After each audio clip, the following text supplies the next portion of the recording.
everyone, welcome to class. I hope you all are good and fine. Today we are discuss about a important जो psychologist हैं non medical में आए हुए। इससे पहले medical में जितने भी साइकोलॉजिस्ट आए हैं वो हमने डिस्कस किए हैं। दोनों ही अपने आप में इम्पोर्टेंट है, आप एक भी को मिस मत कीजिएगा। वैसे तो कॉमन ही हैं सारे, बस ये फर्क है, एक में इस तरीके से क्वेश्चन पूछा है, दूसरे में दूसरे तरीके से क्वेश्चन पूछा होगा। चाहे आप मेडिकल के हैं चाहे नॉन मेडिकल के हैं, आप दोनों ही वीडियोस को देखिएगा, क्योंकि दोनों ही वीडियोस आपकी मदद करेंगी चीजों को समझने के लिए कि क्या किसमें बोला गया है। क्योंकि कोई डिफरेंट चीज नहीं है, वही चीजें अलग अलग तरीके से रिपीट करके पूछी गई होती है, तो वो आपको खास कर ध्यान में रखना है। ठीक है, तो जो भी है, अगर आप, मैं ये बोल सकती हूँ कि अगर आप मेरी ये जो क्लासेस हैं इनको प्रॉपर वे से लगाया होगा, आपने समझा होगा किसमें क्या बोला है, तो आपके बहुत सारे क्वेश्चन ऑटोमेटिकली सही हो जाएंगे। मतलब मिनिमम मिनिमम बोल रही हूँ 15 क्वेश्चन, मैक्सिमम तो 25 क्वेश्चन भी इनमें से आ सकता है। पर ये है कि जस्ट ये नहीं कि इसने ये बोला था, इसने ये बोला था, ये वाला नहीं। पूरी एक एक लाइन जो मैं एक्सप्लेन करती हूँ वो सारे पॉइंट्स आपको ध्यान में रखने हैं कि किसमें क्या बात की गई है। वो सारे पॉइंट्स को ध्यान में रखोगे तभी आप चीजों को अच्छे से कर पाओगे, राइट। सो नॉन मेडिकल में जितने भी साइकोलॉजिस्ट हैं जो बार बार रिपीटेड होते हैं, उनके बारे में एक एक चीज बताऊंगी, ध्यान में रखिएगा। बाकी आप इनकी थ्योरीज को फिर बहुत अच्छे से पढ़िएगा। तो चलिए स्टार्ट करते हैं। स्टार्ट करने से पहले अगर आपने हमारे चैनल को अब तक सब्सक्राइब नहीं किया तो सब्सक्राइब कीजिएगा, साथ साथ बेल आइकन दबा दीजिएगा ताकि कोई भी वीडियो की नोटिफिकेशन मिस ना हो। तो चलिए स्टार्ट करते हैं। इंपॉर्टेंट साइकोलॉजिस्ट जो बार बार रिपीटेड होते आए हैं, सो उनके बारे में हम डिस्कस करने जा रहे हैं। तो सबसे पहले आता है who propounded theory of multiple intelligence. Gardner ने ऐसा बोला था। Multiple intelligence, unique factor theory, bi factor theory, structure of a intelligence किसने दिया था, ये सारे के सारे पॉइंट आपने ध्यान रखना है। गार्डनर, गॉल्टन, गुलफर्ड, इनके बारे में भूल जाते हैं क्योंकि जी से नाम है ना, कंफ्यूज हो जाते हैं कि किसमें क्या है। तो आपको याद रखना है मल्टीपल इंटेलिजेंस, इन्होंने 8 टाइप की इंटेलिजेंस दी थी, जिसमें इन्होंने इंटरपर्सनल, इंट्रापर्सनल की बात की थी। एक होता है जिसमें कि हम दूसरों को गाइड करते हैं, एक होता है जिसमें हम खुद को समझते हैं। इंटरपर्सनल जब हम दूसरों को सजेशन दे रहे हैं, दूसरों की मदद कर रहे हैं, और इंट्रापर्सनल जब हम खुद को समझते हैं। याद रखिएगा, इंटरपर्सनल तब अच्छी होगी जब इंट्रापर्सनल अच्छी होगी। अगर हम खुद को अच्छे से समझ पा रहे हैं तो हम दूसरी चीज को अच्छे से समझ पाएंगे। तो ये इन्होंने बोला था। लिंग्विस्टिक, म्यूजिकल, अलग अलग टाइप की इंटेलिजेंस दी थी जो आपको ध्यान में रखना है। Next, who propounded the theory of A trial and error. Bar bar try करके, कैट के ऊपर इनके एक्सपेरिमेंट था। पूछा जाता है किस पे एक्सपेरिमेंट था, ट्रायल एंड थ्योरी किसने दी थी, तो थॉर्नडाइक ने ट्रायल एंड एरर थ्योरी दी थी, ये आपको याद रखना है। और इन्होंने एक और चीज इनसे पूछी जाती है कि इन्होंने मॉरल डेवलपमेंट के बारे में, सॉरी, इंटेलिजेंस के बारे में भी इन्होंने बोला था। कौन सी दी थी? CAS, concrete, abstract, social. और थॉर्नडाइक ने 3 प्राइमरी लॉ दिए थे, जिसमें कि एक आता है law of effect, law of readiness and law of exercise. ये सारी चीजें थॉर्नडाइक के बारे में इंपॉर्टेंट है। कहाँ के थे ये? अमेरिकन थे। नाउ नेक्स्ट पॉइंट इज, देखो इंटेलिजेंस के ऊपर कितने सारे क्वेश्चन आ गए। So the theory of intelligence at the presence of एक जनरल फैक्टर, एक स्पेसिफिक फैक्टर, यानी 2 फैक्टर थ्योरी किसने दी थी? स्पीयरमैन। जी फैक्टर थ्योरी में आ जाता है जनरल फैक्टर, जिसमें कि हम डेली बेसिस पे काम कर रहे हैं, और फिर इसमें आ जाता है एस फैक्टर में आ जाता है स्पेसिफिक फैक्टर। जनरल फैक्टर को अगर प्रैक्टिस करें तो वो स्पेसिफिक फैक्टर बन जाता है, ये आपको याद रखना है। नेक्स्ट आता है हमारे पास स्पीयरमैन से आगे भी मैंने एक लाइन लिखी है, वो देख लेना। सो फिर आता है 3 dimensional intelligence, structure of intelligence, operation, context and product. इसके बारे में किसने बात की थी? ये बात की थी गुलफर्ड ने। ठीक है, इंटेलिजेंस के ऊपर बहुत सारे क्वेश्चन बनते हैं कि यूनिफैक्टर, बाईफैक्टर, ट्राईफैक्टर, फिर अभी हम बात कर रहे थे कि किसने फॉर्मूला दिया, किसने कंसेप्ट दिया, किसने बोला। तो ये सारे के सारे पॉइंट, मतलब इंटेलिजेंस, कुछ कंसेप्ट ऐसे होते हैं ना, उनकी आपको हर एक लाइन याद रखनी है। जैसे इंटेलिजेंस के बारे में, थॉर्नडाइक की थ्योरी के बारे में, स्किनर की थ्योरी के बारे में, पियाजे की थ्योरी के बारे में, इनके तो आप भूल ही नहीं सकते ना चीजों को। इस तरीके से पढ़नी है ये थ्योरीज, क्योंकि इनसे कैसे भी करके क्वेश्चन आ जाता है। नेक्स्ट आता है who wrote the book school and society. So John Dewey जेवे फादर आते हैं प्रोग्रेसिव एजुकेशन। प्रोग्रेसिव एजुकेशन पहले क्या थी? टीचर सेंटर एजुकेशन थी।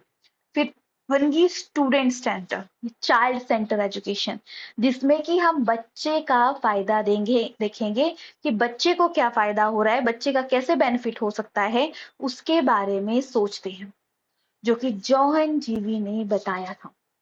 याद रखिएगा इनकी कि प्रोग्रेसिव एजुकेशन के फादर कौन है? स्कूल सोसाइटी, ठीक है, किसके बारे में बोली थी इन्होंने? जॉहन के। टू फैक्टर थ्योरी अभी बताया हमने स्पेयरमैन के बारे में। Founder of A behaviourism Watson आते हैं, ठीक है, इन्होंने बोला था कि मेरे को खाली बच्चे दे दो, मैं उन्हें कुछ भी बना सकता हूँ, जो चाहे मैं उन्हें बना सकता हूँ, मेरे को खाली बच्चे दे दो, बस ये चीज इन्होंने बोली थी। ठीक है, ये याद रखिएगा, क्योंकि जो हम माइंड में बच्चे में डालेंगे वही बच्चा बनेगा, ये चीज ध्यान में रखिएगा। क्योंकि जैसे हम देखो, खुद के साथ हम जो जो बोलेंगे ना रोज, हम वैसे ही बन जाएंगे, बच्चे का भी वैसे ही होता है। तो नेक्स्ट आता है हमारा ग्रुप फैक्टर थ्योरी। पेज चला गया, एक मिनट, राइट, सो राइट, देखो, group factor theory, group factor theory Thurston ने दी थी, जिन्होंने 7 टाइप की, एक पूछा जाता है कि 7 टाइप की इंटेलिजेंस के बारे में किसने बोला था, 8 टाइप की किसने बोला था, स्ट्रक्चर ऑफ इंटेलिजेंस किसने दिया था, तो ऐसे ऐसे क्वेश्चन आते हैं। सो अब बात करें ग्रुप फैक्टर थ्योरी, थर्स्टन ने इसके बारे में बात की थी। इन्होंने 7 टाइप की मेंटल एबिलिटी की बात की थी, कि मेन प्राइमरी एबिलिटी होती है, फिर उसके बाद कई जगह ऐसा था कि 9 भी होती हैं, बाद में 2 और ऐड हुई थी, तो वो याद रखिएगा। नेक्स्ट आता है who propounded the basic teaching model. इसके बारे में इसके अलावा कोई क्वेश्चन आया नहीं है, तो याद रखिएगा रॉबर्ट ग्लेंसर। फिर आता है TAT, thematic appreciation test, Leopold Bellak, ये भी इंपॉर्टेंट है। ये आपका पर्सनालिटी से रिलेटेड है, इंटेलिजेंस से रिलेटेड जितने भी टेस्ट होते हैं वो सारे थीम के बेसिस पे चेकआउट किया जाता है कि क्या डेवलपमेंट है, क्या नहीं है, क्या चीजें हैं, इसके बारे में। नेक्स्ट आता है, देखो, अब इसी से रिलेटेड अलग अलग टाइप से क्वेश्चन आए हैं, और याद रखिएगा मेडिकल हो चाहे नॉन मेडिकल, दोनों वीडियोस को देखिएगा, क्योंकि कुछ कुछ वैसे तो कॉमन है नेम सारे, बट कुछ ऐसे साइकोलॉजिस्ट है जो वहां पे एक्सप्लेन है, और 2 बार आप देख लोगे, थोड़े थोड़े मिनट की क्लासेस हैं, तो आपको अच्छे से समझ आ जाएगा कि क्या किसमें बात की गई है, right. Inside theory of A learning, अब देखो माना यहाँ पे नाम यूज हो रहा है, अब देखो कितनी चीजें आपको आती हैं, वीडियो को पॉज करके सोचो, तो इससे आपका माइंड डेवलप होगा, आपके कंसेप्ट डेवलप होंगे। Inside theory gestalt, focus on pattern पे बात की थी, ऐसे भी क्वेश्चन आता है। कोहलर ने इसके ऊपर एक्सपेरिमेंट किया था। फादर बात करें गेस्टाल्टिज्म के, तो फादर है मैक्स वर्दमैन। कोहलर ने कौन किसके ऊपर एक्सपेरिमेंट? चिंपैंजी पे। चिंपैंजी का नाम क्या रखा था? सुल्तान, ये नाम इससे पूछे जाते हैं। नेक्स्ट आता है 4 distinct stage of intellectual development. तो कॉग्निटिव डेवलपमेंट मतलब इंटेलेक्चुअल डेवलपमेंट, जिसके बारे में पियाजे ने बोला था, 4 स्टेजेस दी थी। इसमें पूछा जाता है कौन कौन से स्टेजेस हैं, ऑब्जेक्ट परमानेंस कब होती है, कंजर्वेशन कब होती है, लॉजिकल कब डेवलप होता है, प्री लॉजिकल किस में डेवलप होता है, ये सारे, फॉर्मल स्टडी किस में होती है, इनफॉर्मल स्टडी किस में होती है। और पियाजे ने क्या बोला था? थॉट या थिंकिंग इंपॉर्टेंट है आपकी ग्रोथ के लिए, ये हमेशा याद रखना। फिर आता है ह्यूमनिस्टिक थ्योरी ऑफ पर्सनालिटी, मॉज्लो ने दिया था, इन्होंने हाँ मतलब स्टेप दिए थे। पहले फिजिकल नीड होगी, फिर साइकोलॉजिकल फिजियोलॉजिकल नीड होगी, फिर साइकोलॉजिकल नीड होगी, और हाईएस्ट जो आता है वो सेल्फ एक्चुअलाइजेशन होती है। इंसान सीखता है कि लाइफ तो ऐसे ही बिता दी, लाइफ में तो कुछ किया ही नहीं। तो वो सोचता है, समझता है कि कुछ तो करना पड़ेगा अब लाइफ में। तो वो भक्ति मार्ग इन चीजों पे जाता है कि ऐसे ही इस एज का ही होता है। देखो, हर एज का अपना टास्क होता है, पूरा कीजिए। जैसे कि 2 साल तक अलग चीजें होंगी, 50 साल तक अलग चीजें होंगी, 20 साल में अलग आपके टास्क होंगे। आपको टारगेट दिया जाता है, जो अपने टारगेट पूरा करता है अच्छे तरीके से, यानी वो लाइफ को अच्छे से जी रहा है। सो कंसेप्ट आईक्यू किसने दिया था? विलियम स्टर्न ने दिया था, right? Who establish the first school of education mental retarded लोगों के लिए फर्स्ट स्कूल में, जब मेंटली जो डिस्टर्ब है। याद रखिएगा, देखो इंडिया में कितनी ज्यादा मतलब एजुकेशन पीछे थी पहले, अब तो थोड़ा सा कवर आ रहा है। देखो 100% लोग हैं, जिसमें कि 10% आप ले लो कि मेंटल रिटार्डेड कोई ना कोई डिसेबिलिटी के साथ है, ठीक है।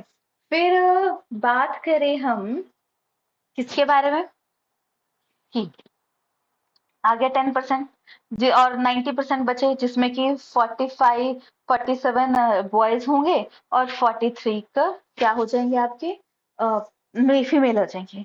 इंडिया में तो सिर्फ यही पढ़ रहे थे, वुमेन के एजुकेशन पे तो फोकस ही नहीं था।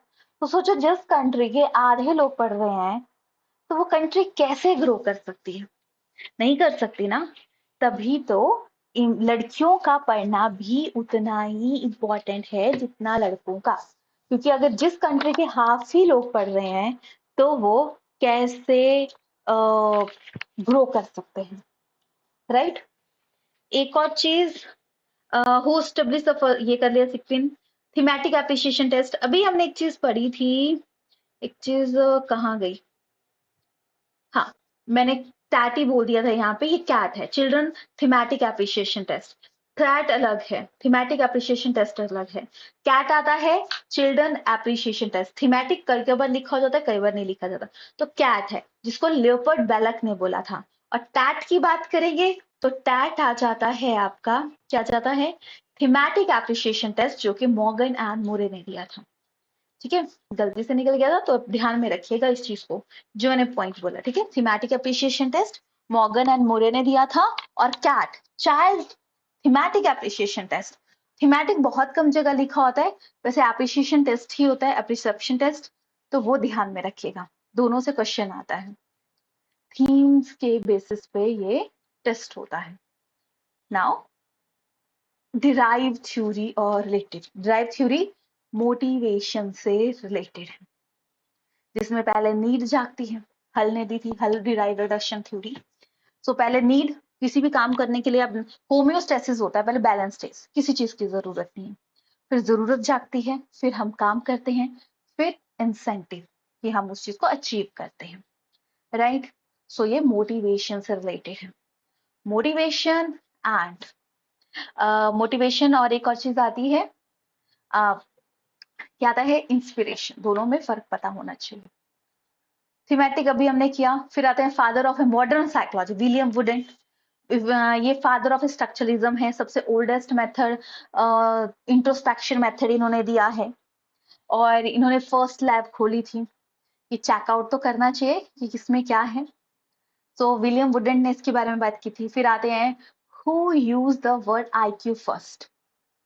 आईक्यू का मतलब, आईक्यू का फॉर्मूला जिसने दिया था वो टर्मन थे। एक आते हैं टॉलमैन, जिन्होंने पर्पस से बिहेवियर की बात की थी। और एक आते टर्मन, जिन्हें आईक्यू का फॉर्मूला दिया था। इन्होंने आईक्यू को अलग अलग पार्ट्स में बांटा है, जैसे कि इस ये आईक्यू होगा तो ये ऐसा इंसान होगा, ये होगा तो इसका मेंटल डेवलपमेंट इतनी होगी, ये होगी, ये चीजें इन्होंने बोली थी। फिर आते हैं father of behaviourism, J B Watson. इन्होंने बोला था कि मुझे खाली बच्चे दे दो, मैं उन्हें कुछ भी बना सकता हूँ।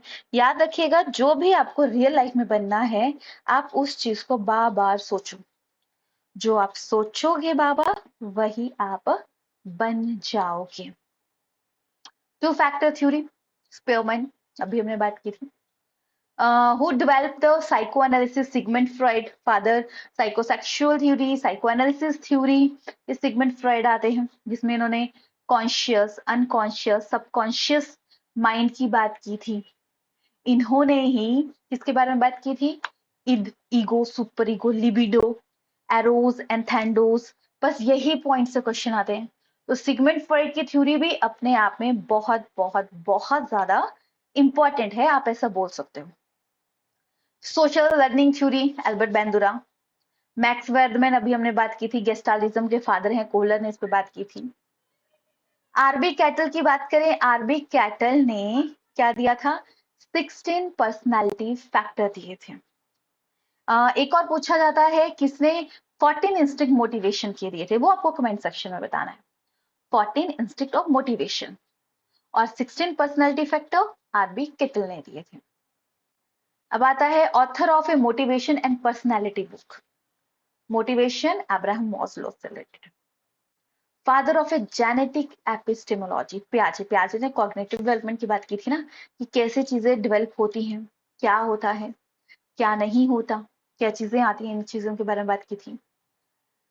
फिर आता है आपका first attempt the measure the intellectual ability, Galton. मैंने बोला था ना, 3 नाम याद रखिएगा, गॉल्टन, गार्डनर एंड गुल्फर्ड। 3 जी हैं और भूल जाते हैं और इंटेलिजेंस से ही रिलेटेड है। अब आता है एल्बर्ट। एल्बर्ट की बात करें, इन्होंने पर्सनालिटी को 3 टाइप से बांटा है, cardinal, central and central.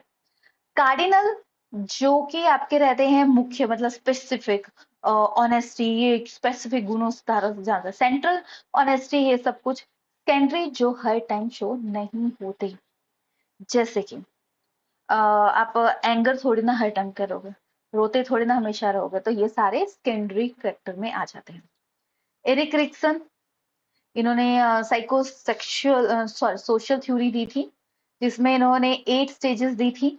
Identity crisis के जन्मदाता इन्हें माना जाता है। नेक्स्ट आता है एक्सट्रोवर्ट, इंट्रोवर्ट। एक्सट्रोवर्ट होता है जो लोगों के साथ आराम से मतलब सोशल होते हैं। इंट्रोवर्ट जो सोशल नहीं होते, लोगों से ज्यादा बात करना पसंद नहीं करते, जो लोगों के साथ इंट्रैक्शन करना पसंद नहीं करते, ये आ जाते हैं हमारे इंट्रोवर्ट। कार्ल जंग ने इसके बारे में बोला था, याद रखिएगा। फिर एम्फीवर्ट भी इन्होंने बोला था, जो मिक्स होते हैं दोनों के। वैसे एम्फीवर्ट पर्सनैलिटी सबसे अच्छी होती है। Cattle method, study the factor analysis, अभी हमने 16 पर्सनालिटी फैक्टर किया था। कोहलर एंड कुफ्का के बारे में इनसाइट थ्योरी अभी हमने किया था। फिर आता है who is reported the first researcher to utilize the twin study methodology, थोड़ा सा में है, in attempting resolve a nature nurture controversy. Galton ने इसके बारे में बोला था, क्या बोला, नेचर नर्चर। नेचर होता है हेरिडिटी, नर्चर होता है एनवायरमेंट। जैसे एनवायरमेंट होगा कहीं ना कहीं बच्चा बनेगा, हेरिडिटी को हम चेंज नहीं कर सकते, बट एनवायरमेंट के थ्रू हेरिडिटी के करेक्टर को भी हम कुछ, करेक्टर मतलब आपके जो हाथ पांव बन चुके हैं वो तो नहीं चेंज कर सकते, बट माइंड लेवल पे चीजें चेंज हो सकती हैं। स्किनर बॉक्स, ऑपरेंट कंडीशनिंग की बात इन्होंने की थी। रेनफोर्समेंट के बारे में बात की थी। इनकी थ्योरी को अलग किस किस नाम से जाना जाता है वो बोला जाता है। फिर आता है theory of a selective attention, Broadbent ने। लैंग्वेज एक्विजिशन डिवाइस, चॉमस्की ने बोला था कि बच्चे में पहले से ही एक जनरेटिव ग्रामर होता है, हम सिर्फ वर्ड सिखाते हैं, लैंग्वेज के ऊपर उन्होंने काम किया था। फिर आता है मॉरलिटी, कोहलबर्ग, जिन्होंने 3 लेवल्स दिए थे, 6 स्टेजेस दी थी। मॉरल डिलेमा की बात की थी, दुविधा की स्टेज, किस स्टेज में बच्चे का माइंड क्या डेवलप होता है, ये इन्होंने बोला था। फिर theory that all experience series, Erik Erikson के बारे में हमने कर लिया। फिर आता है who advocate by the psychologist, मतलब इन जिन्होंने progressive education, child centre education के बारे में बात की थी, जॉहन डीवी ने। नेक्स्ट आता है हमारे पास प्रोजेक्ट मेथड, किलपैट्रिक, ये भी 2-3 बार क्वेश्चन आया है कि प्रोजेक्ट मेथड किसने दिया था, तो याद रखिएगा किलपैट्रिक ने। थॉमसन के बारे में अभी हमने किया, फ्रेंड के बारे में हमने कर लिया। थॉर्नडाइक की बात करें, trial and error third method इन्होंने दिया था, ठीक है। एब्स्ट्रैक्ट, कंक्रीट, सोशल के बारे में इन्होंने बोला था। Law of effect, 3 primary law दिए थे, लर्निंग के ये लॉज हैं कि आप किसी चीज को करने के लिए कैसे एक्टिव होते हैं, ये इन्होंने बोला था। फिर आता है founder of a playway method, Froebel. देखो founder of plays was method. Plays एक मेथड होता है, एक आता है अगर प्ले वे मेथड का पूछा जाता तो मॉन्टेसरी आता, प्ले वॉज ए मेथड आता है तो फ्रोबल ने इसके बारे में बात की थी। किंडरगार्टन स्टार्ट करने वाले ये पहले थे कि गेम के थ्रू खेला जाएगा। याद रखना, मॉन्टेसरी ने प्ले वे मेथड दिया था। फिर आता है आइडेंटिकल एलिमेंट थ्योरी, थॉर्नडाइक ने दी थी। थॉर्नडाइक के बारे में अभी हमने डिस्कस किया। First psychological laboratory wooden, William wooden, father of structuralism है, मॉडर्न फादर भी हैं ये। जर्मनी लिपजिंग में इन्होंने लैब खोली थी। किस सन में खोली थी ये आपको कमेंट सेक्शन में बताना है, ठीक है। ऐसे लिखिएगा, first psychology lab establish on this year. बात है father of a multiple intelligence, Gardner. एक टाइप की इंटेलिजेंस इन्होंने बात की थी। अब आता है operant conditioning.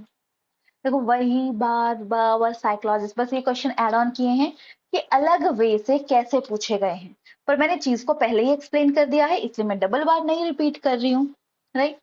Watson, father of behaviourism. Vygotsky, नया मतलब नया क्या पुराना ही है, चीजों के बारे में सुना ही है हमने। तो इन्होंने सोशियो कल्चर, इन्होंने कल्चर पे ज्यादा फोकस किया था। जेड पी डी, ठीक है, जोन ऑफ प्रॉक्सिमल डेवलपमेंट। और इन्होंने एनवायरनमेंट का कैसा फर्क पड़ता है चीजों को, उसके बारे में इन्होंने बात की थी। थर्स्टन ने प्राइमरी एबिलिटी दी थी 7, जो हमने अभी बात की। सोशल थ्योरी किसने दी थी? एल्बर्ट बैंडुरा ने दी थी, याद रखिएगा। मल्टी फैक्टर थ्योरी, देखो याद रखिएगा, किस थ्योरी को अदर किस नेम से जानते हैं ये भी खास कर आपको ध्यान में रखना है, क्योंकि वो काफी ज्यादा इंपॉर्टेंट बन जाता है किस थ्योरी को हम किस नेम से जानते हैं।